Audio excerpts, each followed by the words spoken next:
معمولا همیشه یک جنگ درونی داخل ذهن افراد اتفاق میفته که آیا من جذاب هستم یا جذاب نیستم.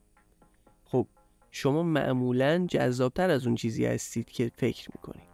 حالا توی این ویدیو 5 تا نشونه بهتون میگیم که اگر اینا رو دیدین شما جذاب هستید.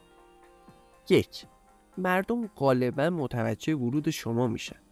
اگر به یک مهمونی رفتید و دیدید که دیگران به شما نگاه میکنن، به این معنیه که مردم دست کم متوجه حضور شما میشن و مهم نیست که کسی برای شروع یک گفتگو به سراغ شما بیاد یا نه. 2.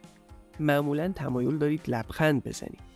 خلق و خوی مثبت به خودی خود جذابه و اگه دوست دارید لبخند بزنید و قادرین از لحظه لذت ببرین، مطمئن باشید که جنس مخالف واقعا به شما علاقه‌مند.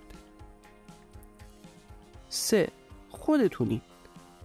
شما هیچ تلاشی برای شبیه شدن به دیگران ندارید و از ظاهری که اکنون دارین خوشتون میاد. متمایز بودن شما توجه زیادی رو به خودش جلب میکنه و به دیگران این امکان رو میده که بدونن شما از زندگی و از خودتون چی میخواید. 4. زود حوصله‌تون سر میره. اگه اتفاقی افتاد که مسیر معمول زندگی شما رو متوقف کرد، مثل یک بیماری، یه سفر کاری یا یه چیز دیگه، احساس میکنید زمان به کندی میگذره. شما به برقراری ارتباط با افراد زیاد، قرار ملاقات و دیدن دوستاتون عادت دارید و حتی اگر از تنهایی لذت میبرید، انزوای اجباری شما رو آزار میده. 5.